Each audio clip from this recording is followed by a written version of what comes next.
Hi, Mary G here from New York, and it is day 24 of my 30-day video challenge with the group.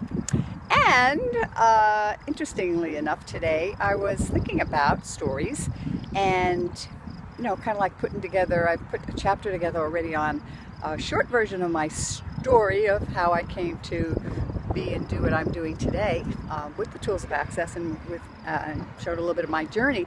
And I was also thinking about how I don't go back into my past very much. I always kind of am in the now, and I know my past has gotten me to where I am now, which I have such gratitude for, and I wouldn't change a thing along the way because I know it's who I am today, and there was reasons for everything, and all is just fine. However, when you do go back and look at things, it's quite an interesting idea, and this is what I was actually doing today.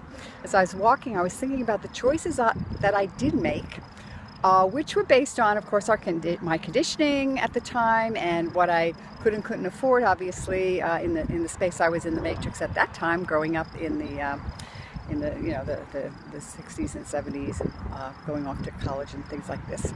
And I did realize by checking back there that every choice I did make was based on my own choice of what I love to do.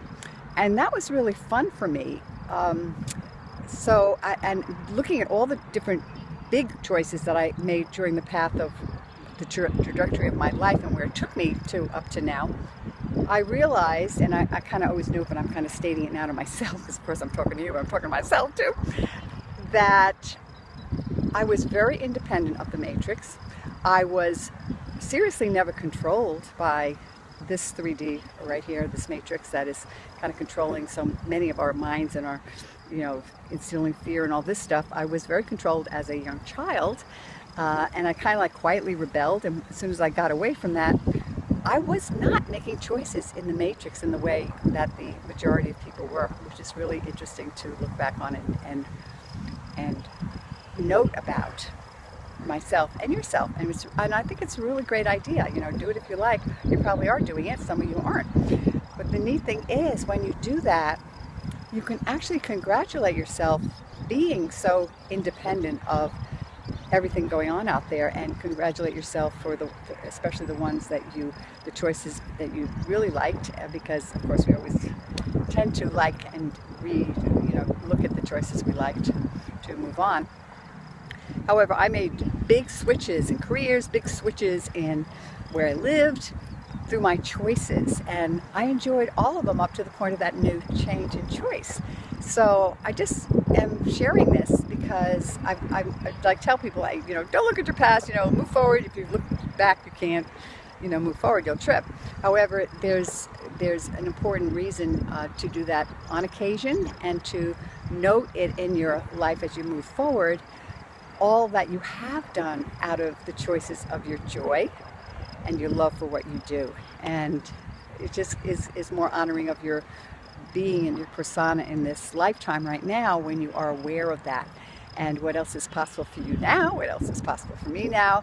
And it's just like you gain a confidence in your choices, and it's really awesome. You give yourself permission to enjoy it and make new choices and move on and on and on. So that's all I wanted to share today. I'm up at the top of Levy Hill.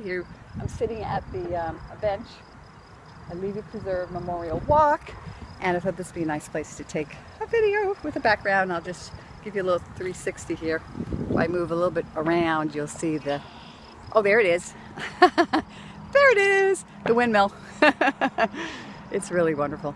And I just love this place. In fact, I just saw the male osprey. There's a pair that always nests outside of the preserve, and it's kind of guarded, so you can't go over there to freak them out.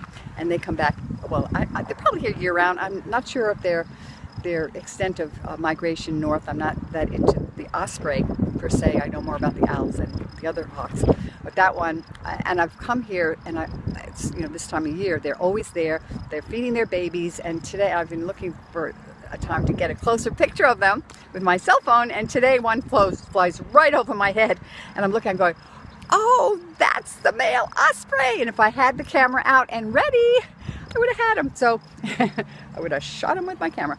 So I'm looking forward to getting him on a video, because that would have been awesome. Yeah, they're beautiful birds. You know, one of the top of the food chains in the bird land. And I'd love to see them come back every year and have more babies and feed them, and you know, they learn how to fly around here, and then they're part of the preserve because they come back every year. So it's awesome. So I'm having an awesome day on Father's Day weekend. I'll make another video tomorrow wishing all the fathers a happy day for them, because it's an honor to be a father. Not everybody's a great one, but you know what? We all do the best we can. And it's an honor to be a mother too, obviously. And it's a day set aside to honor that. So I honor that, and I honor you. I honor me. I honor everyone and everyone on this planet who makes it such a phenomenal, unique, different place to play now. So have an awesome night. I love you all. Bye for now. Talk to you tomorrow.